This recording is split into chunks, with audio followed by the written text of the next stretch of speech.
आज high news की team है दतिया पुलिस अधीक्षक जी के पास और हाई न्यूज़ का एक कार्यक्रम है लीक से हटके चले जो समर्पित है ऐसे साहसिक और जाबाज अधिकारियों के लिए जो भीड़ और फील्ड में लेकर रहकर कुछ अलग हटकर करते हैं। ऐसे ही आज के हमारे मेहमान हैं दतिया पुलिस अधीक्षक श्री बीरेंद्र कुमार मिश्रा जी, जो अभी लोकसभा चुनाव के पहले यहाँ आए हुए हैं और काफी कुछ जिले में बदलाव किए हैं। ऐसा है कि छोटे-छोटे काम के लिए भी लोग पुलिस अधीक्षक के पास आते हैं। कुछ अलग हटकर वो कुछ ना कुछ कर रहे हैं, जिससे लोग प्रभावित हैं और जनता उनको पसंद भी कर रही है। सर, आपका हाई न्यूज़ में बहुत-बहुत स्वागत है। धन्यवाद। सर, एक जो दतिया है सर, यहाँ वीआईपी ड्यूटी बहुत रहती है। यहाँ के लोग सबसे ज़्यादा फर्स्ट प्रायोरिटी में पुलिस को पसंद करते हैं, किसी भी मामले में। तो सर, आप यहाँ आए हैं तो ये सब चीज़ें देखते हो तो कैसा लगता है सर आपको? अच्छा, पुलिस को पसंद करते हैं। चलिए, अच्छा लगा सुन के कि पुलिस को लोग पसंद करते हैं यहाँ पे, तो बहुत बड़ी अच्छी खबर है। दतिया के बहुत ही अच्छा लगा और काफ़ी अच्छा लग रहा है काम करने में भी और सहयोग भी मिल रहा है सभी का। सर, आपका बचपन की शुरुआत करते हैं। सर, आपका बचपन कैसे बीता? बचपन में आपने किस तरीके से पढ़ाई की है कि आप यहाँ तक पहुँचे कि आईपीएस बने? हर माँ-बाप का सपना होता है कि उनके बच्चे आईपीएस बने। तो सर, उनका सपना आपने कैसे पूरा किया? जैसे हर बच्चे का होता है वैसे ही बचपन मेरा भी रहा है, मस्त रहा है। खेल कूद और जैसे अच्छे घर परिवारों में होता है वैसे ही रहा है। और हाँ, मेरी माँ पिताजी का ज़रूर था कि ब्यूरोक्रेसी में जाना चाहिए, तो सपना था तो पूरा हुआ, प्रयास किया हम लोगों ने। सर, आपको यहाँ तक भेजने में, मंज़िल पाने में सबसे ज़्यादा सहयोग किसका मिला परिवार में? माता जी। सर, आपकी फैमिली में पहले कोई पुलिस में था सर? आप उनके पुलिस के प्रति इतने एक्टिव होके आए और ये बड़ा इंटरेस्टिंग सवाल है। पुलिस में पहले मेरे बड़े भाई थे जो 90 बैच के आईपीएस हैं जी। अभी डीजी प्रिजेंस हैं छत्तीसगढ़ में और पहले मध्य प्रदेशी काडर था उनका और हम लोग भी यूपीएससी की तैयारी कर रहे थे और तभी हम लोग भी भोपाल आ गए थे उनके साथ, क्योंकि पिताजी का देहांत बहुत कम उम्र में हो गया था जब हम लोग सिर्फ 18 साल के थे। तो बेसिकली देखा जाए तो वही पिता तुल्य थे हम लोग के लिए। और उसके बाद यहाँ आने के बाद में ये बात ज़रूर है कि जब यूपीएससी का अम, 2 बार मैं इंटरव्यू के लिए गया था तो दोनों बार मैंने आईपीएस ऑप्शंस में नहीं रखा था, क्योंकि हमारा कहना था कि जब एक घर में आईपीएस है तो किसी और जॉब में चला जाए, पहले आईएफएस आईएएस और उसके बाद में आईआरएस के लिए भरते थे हम। आईपीएस कभी मैंने ऑप्ट नहीं किया था और पहली बार पीएससी दिया और पुलिस में ही आ गए। सर, ये पुलिस की नौकरी बड़ी चुनौती भरी होती है। 24 घंटे अलर्ट रहना पड़ता है। सर, ऐसे में आप परिवार को कैसे समय निकालते होंगे? ये परिवार में शिकायत भी रहती होंगी कि आप इतने बिज़ी रहते हैं। परिवार शिकायत इसलिए नहीं करती क्योंकि हमारी जो धर्मपत्नी है वो भी पुलिस ऑफिसर है, मेरी बैचमेट हैं, वो भी अब आईपीएस ऑफिसर हैं। हम दोनों एक दूसरे को समझते हैं और जो डिमांड है नौकरी की वो हम लोग समझते हैं, तो इसीलिए शिकायत तो कभी नहीं रही है। और समय निकालने का तो यही है कि हम लोग ने डिसाइड किया था शुरू से ही, नौकरी की शुरुआत से, कि एक व्यक्ति फील्ड में रहेगा, दूसरा फील्ड में नहीं रहेगा। तो ऐसा ही थ्रू आउट हम लोग की 30 साल की नौकरी में रहा है, जिस कारण कि एक कोई भी पेरेंट बच्चों के साथ में सदैव साथ रहा है। सर, आप यहाँ दतिया में माई की नगरी में यहाँ सेवा दे रहे हो, यहाँ वीआईपी ड्यूटी बहुत रहती है सर। यहाँ काफ़ी मेले बराबर चलते रहते हैं, तीर्थ स्थल भी काफ़ी हैं, यहाँ वीआईपी बहुत आते हैं सर। तो कैसे मैनेज करते होंगे सर? इतने बड़े हमारे यहाँ की सीमाएँ कुछ यूपी से भी लगी हुई हैं। यहाँ एक बहुत ही अच्छी एक परंपरा है कि वीआईपीज जब आते हैं तो एसपीज नॉर्मली हर वीआईपी के को अटेंड करने नहीं जाता है, क्योंकि अगर वो जाना शुरू हो जाए, जो पहले से परंपरा है, ये कोई मैंने शुरुआत नहीं की है, अगर एसपीज जाना शुरू कर देते तो शायद वो कोई भी पुलिसिंग काम कर ही नहीं पाते।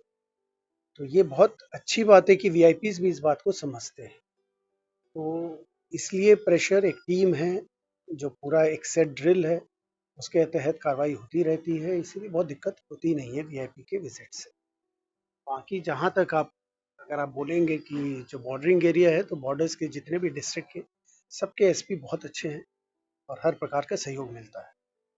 सर, जिस जॉब में सर आप आए हैं, काफ़ी थाना प्रभारी और भी कुछ लोग इस तैयारी में हैं आईपीएस बनने के लिए, तो उनको कैसे क्या तैयारी करना चाहिए कि वो इस मुकाम को हासिल कर पाएँ? बस मेहनत, dedication, commitment, focus. Sir, IPS बनने के लिए कितने समय पढ़ना पड़ता है? कितने घंटे? हर आदमी पे डिपेंड करता है। कोई 18 घंटे पढ़ता है, कोई 8 घंटे पढ़ के निकल जाता है। सर, दतिया में महिलाओं की सुरक्षा को देखते हुए पुलिस क्या-क्या कदम उठा रही है सर? देखिए, महिला बहुत प्रायोरिटी में टॉप पे है मेरे। अभी हम लोगों ने अभियान भी चलाया हुआ है जी। कि महिलाओं को थाना लेके जाते हैं हम लोग। और so women to in police stations, ये कॉन्सेप्ट है, और बच्चों को भी ले जा रहे हैं ताकि एक्सपोजर मिले और जो भय है महिलाओं को या किसी को भी पुलिस से संबंधित, वो खत्म और एक अच्छा संवाद स्थापित हो। तो इस पे एक प्रोग्राम जो हम चला रहे हैं वो बड़ा सक्सेसफुल अभियान रहा है हम लोग का। बल्कि इनफैक्ट आज भी मैंने बताया है कि 14 तारीख यानी कल हर थाने में महिलाओं और बच्चों को इनवाइट किया जाए और एक छोटा सा एक प्रोग्राम रखा जाए ये अपने आज़ादी महोत्सव पे, ताकि वो लोग जाएंगे और ये जो एक अलग सा ही एक इमेज बिल्ड हुआ है पुलिस का, वो खत्म हो। सर, पहले हमने देखा है कि पुलिस के और कहीं जनता के बीच एक मधुरता के संबंध नहीं रहते थे, लेकिन मैं करीब यहाँ मेरी नज़र में 3 आईपीएस ऑफिसर हमारी दतिया को ऐसे मिले हैं कि पुलिस का एक लोगों के प्रति है नज़रिया ही बदल गया। ये दोस्ताना माहौल बन गया सर। ये कैसे क्या बनाया सर? ये पुलिसिंग का नया अंदाज है, नया स्टाइल है, ज़रूरत है, नीड ऑफ द आवर है। जनता भी बहुत सजग है, समझती है चीज़ों को। और जितना आप दोस्ती करेंगे या जितना आप संवाद स्थापित करेंगे, तो आधी पुलिसिंग तो वैसी हो जाती सर, यहाँ युवा हैं दतिया में और वो कहीं न कहीं दूसरी दिशा में जा रहे हैं। तो कुछ सोशल मीडिया पे गलत पोस्ट भी कर रहे हैं। सर, तो इसके बचने के लिए क्या तरीका निकालना चाहिए कि वो इन चीज़ों से बच सकें? है। देखिए, हमने जो निकाला हुआ है वो दो तरीका है। मुझे लगता है कि अगर कंस्ट्रक्टिव एंगेजमेंट हो यूथ का, तो वो बहुत पॉजिटिव रहेगा। और कंस्ट्रक्टिव एंगेजमेंट करने के लिए यूथ के लिए हम लोगों ने एक तो लाइब्रेरी स्थापित की है, जिसका कि उद्घाटन हम लोग एक आध दिन के अंदर कर लेंगे। और वो लाइब्रेरी सभी युवाओं के लिए रहेगा। 8 बजे सुबह से शाम के 8 बजे तक खुलेगा। पुलिस लाइन में है, बट सिर्फ पुलिस के बच्चों के लिए या पुलिस युवाओं के लिए नहीं है, सभी के लिए ओपन रहेगा। क्योंकि मुझे लगता है कि बहुत रोल मॉडल्स दतिया में नहीं है। अगर कोई नौकरी में आता भी है, बड़े पद पे आता भी है, तो ज़्यादातर वो लोग हैं जो बाहर रह के पढ़े हैं, दतिया में रह के नहीं पढ़ रहे हैं। जब तक आप लोकल रोल मॉडल नहीं बनाते हैं, स्थापित नहीं करते हैं, तब तक युवा प्रेरित नहीं होते। आज के दिन में बहुत रोल मॉडल्स अगर देखेंगे यहाँ जवानों के लिए या युवाओं के लिए, वो हैं जो कट्टा लेके घूम रहे हैं, गुंडागर्दी कर रहे हैं, क्योंकि वो नज़र के सामने दिख रहा है और छोटा सा उनको पावर डायनेमिक्स दिखता है, जबकि ये ना देखते हुए कि उससे नुकसान कितना होता है। एक क्षण के लिए जो पावर आता है उनके हाथ में, उनको लगता है कि यही हमारे लिए सही है। तो इसलिए कंस्ट्रक्टिव एंगेजमेंट के लिए एक हम लोग पढ़ाई की तरफ केंद्रित कर रहे हैं। युवा जितने पढ़ सकते हैं सब कॉम्पिटिटिव एग्जामिनेशंस दें यहाँ पर, और उसके लिए जो सुविधा हो सकती है हम लोग करेंगे। बाहर से भी इनवाइट करेंगे लेक्चरर्स को, और महीने में एक बार उनका उनका भी सॉफ्ट स्किल डेवलपमेंट सब पे काम करें। दूसरा जो एक और हम लोगों ने स्टार्ट किया है वो है स्पोर्ट्स पे। तो वुशु एक गेम है जिसको कि हम लोगों ने गोद ले लिया है, तो उसका कम्युनिटी हॉल, हमारे ही कम्युनिटी हॉल में उनको हमने जगह दिया है, क्योंकि उनको प्रैक्टिस करने की जगह नहीं थी। मैट्स वगैरह दिया है वहाँ पर, और हम लोग इक्विपमेंट भी लाने का प्रयास कर रहे हैं ताकि उनको इक्विपमेंट दें और वुशु गेम को भी हम लोग सपोर्ट करें। उसके अलावा जो स्टेडियम है उस पे भी काम करने के लिए एक बजट के लिए हमने भेजा है वहाँ पे डायरेक्टर स्पोर्ट्स को। उनसे चर्चा भी हो गई है, बात हो गई है कि स्टेडियम में जो जो कमियां हैं उसको हम पूर्ति करें, और शायद मेरे ख्याल से जल्दी बजट अलॉटमेंट भी हो जाएगा। तो वहाँ भी एक अच्छा सा एक माहौल हम लोग स्टेडियम में भी स्टार्ट करें। तो दो पक्ष रहेगा, एक स्पोर्ट्स का रहेगा और दूसरा पढ़ने का रहेगा। सर, ये सारे प्लान सर आपके दिमाग में कैसे आया सर? ये इतना बड़ा ये दतिया में करने जा रहे हो कि इसका अभी नहीं लगेगा लेकिन आगे जाके बहुत बड़ा फ़र्क यहाँ के लोगों को देखने को मिलेगा और यहाँ बहुत सारे लड़के अच्छी-अच्छी जॉब में जाएँगे, उन्हें बाहर तैयारी करने के लिए नहीं जाना पड़ेगा। ऐसा प्लान सर आपके दिमाग में कैसे आया सर? सिर्फ इंटरेक्शन से। जब मैं वॉक करने जाता हूँ ग्राउंड पे, तो वहाँ कुछ बच्चों से मेरी आदत है कि जो भी वॉक करते हैं सबसे आके एक बार मैं पर्सनली मिलता हूँ।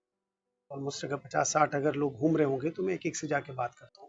चाहे वो बच्चे हों, चाहे पुरुष हों, महिला हों, सबसे विश करते हैं और जाके बात करते हैं। तो वहाँ एहसास हुआ कि कुछ बच्चे हैं जो तैयारी कर रहे हैं, जैसे सिपाही के लिए उसके लिए दौड़ रहे हैं, तो उनके लिए सुविधाएँ उपलब्ध कराई हमने। और कुछ लोग कंपटीशन करना चाहते थे, बट उनका यही सिर्फ रोना था कि सुविधा नहीं है, किताबें नहीं मिलती है, बैठ के पढ़ने के लिए जगह नहीं मिलता है, जहाँ सिक्योर्ड हो। बाहर जाके हम पढ़ें तो कहाँ पढ़ें? परिवार वाले घर पे भी उस परिस्थितियाँ नहीं होती है कि लगातार पढ़ सकें। तो तभी फ्लैश हुआ दिमाग में कि हमारे पास में एक जगह है, पुलिस महकमा भी बात करती है उसके बारे में कि हम लोग को क्या करना चाहिए, क्या कहते हैं, युवाओं को प्रेरित करने के लिए। तो लगा कि जब स्पेस है हमारे पास में, क्यों ना इसको कंस्ट्रक्टिवली एंगेज करने के लिए लाइब्रेरी खोला जाए, जहाँ सभी आएँ, पढ़ें और हम लोग उसमें एक कॉम्पिटिटिव माहौल बनाएँगे। आप देखेंगे आने वाले समय में 4-5 महीने के अंदर ज़रूर कुछ ना कुछ बच्चे हमारे उस स्थिति में पहुँच जाएँगे, जहाँ की मेन बड़े-बड़े एग्ज़ाम्स को क्रैक करने की तैयारी हो चुकी होगी उनकी। सर और दतिया में नया क्या बनाने का मूड है सर? ये आपने बहुत अच्छा ऑप्शन ढूँढा है दतिया के युवाओं के लिए कि जो बाहर गरीब बच्चे हैं, जो बाहर नहीं पढ़ सकते, उनके परिवार वाले नहीं पढ़ा सकते, उनको इसमें मदद मिलेगी। और क्या प्लान रहेगा सर? देखिए, एक तो सिंपल माइंडसेट चेंज करने का था, जिसमें कि हम लोगों ने महिलाओं और बच्चों को थाना विजिट्स का जो एक किया हुआ है, धीरे-धीरे माइंडसेट चेंज होगा। और जो पुलिस के प्रति जो एक मन में नेगेटिविटी रहती है, वो नेगेटिविटी खत्म, समय लगेगा बट ये हो जाएगा। जो नॉर्मली इस एरिया में, चंबल एरिया में, ग्वालियर एरिया में ये काफ़ी है, काफ़ी मात्रा में, पर्याप्त मात्रा में वो रहता है। तो एक उस पे काम कर रहे हैं कि पुलिस के प्रति जो माइंडसेट है, एक नेगेटिविटी है, वो ख़त्म करें, ध्वस्त करें उसको। दूसरा है कि युवाओं को कंस्ट्रक्टिवली एंगेज करना, जो हमने बताया स्पोर्ट्स और इसके माध्यम से करें। एक जो हम लोग ज़रूर चाहेंगे कि क्योंकि अब हम लोग देख रहे हैं कि ये मंदिर और ये एक काफ़ी धर्म स्थल है, तो लोगों का आवागमन बढ़ता जा रहा है। तो अब हम लोग नेक्स्ट ये प्लान कर रहे हैं कि इसको कैसे बनाया जाए, काम किया जाए, ताकि परेशानी ना हो जो यहाँ पे आते हैं बाहर से लोग आते हैं। तो उसको कैसे किया जाए, तो उस पे एक एक्शन प्लान हम लोग तैयार कर रहे हैं और उस पे कार्रवाई करेंगे। ये थे हमारे साथ दतिया से दतिया पुलिस अधीक्षक श्री वीरेंद्र कुमार मिश्रा जी। सर, परसों हमारे यहाँ एक आज़ादी महोत्सव मनाया जा रहा है सर, उसके लिए हमारे जिले वासियों, प्रदेश वासियों को कामनाएं दीजिए सर। सभी मिलजुल के करें और मैंने सभी से निवेदन किया है, आज एक प्रोग्राम था, बच्चों से भी कह रहा था कि आपको परिवार वाले या स्कूल वाले आदेश ना दें कि आइए उस प्रोग्राम को देखिए, एक जगह पे एकत्रित हों, जैसे हमारे परेड ग्राउंड में होगा, तो सभी आएँ और जितने आएँगे दतियावासी, जितने लोग बैठेंगे, जितने लोग उसको देखेंगे, एक अलग ही भाव आएगा। भाव बहुत बड़ी चीज़ है। और दूसरा जो है, आज़ादी का महोत्सव है, आज़ादी उस दिन मिली थी इसलिए सेलिब्रेट कर रहे हैं, बट आज़ादी 365 दिन सेलिब्रेट करना चाहिए और जितना संभव हो सके, जो मैं कहता हूँ कि कॉन्स्टिट्यूशन में 2 चीज़ों पे मुख्यतः ध्यान दिया जाता है लोगों का, वो है फंडामेंटल राइट्स पे ज़्यादा लोग जाते हैं और मेरा कहना होता है कि फंडामेंटल राइट्स के साथ में फंडामेंटल ड्यूटीज़ पे ज़रूर दें कि आपका मौलिक अधिकार जो है वो सही है, मगर मौलिक कर्तव्य क्या है, उस पे ध्यान दें। कर्तव्य के प्रति ध्यान देंगे तो आधे से ज़्यादा जो प्रॉब्लम्स हैं, वो वहीं खत्म। ये थे सर, इनने कुछ अपने कीमती पल हाई न्यूज़ के माध्यम से शेयर किए हैं। आगे फिर मिलेंगे किसी अन्य अधिकारी के साथ। हाई न्यूज़ से राहुल शर्मा, राजकुमार कुशवाहा के साथ। नमस्कार सर, बहुत बहुत धन्यवाद सर। चलो राव।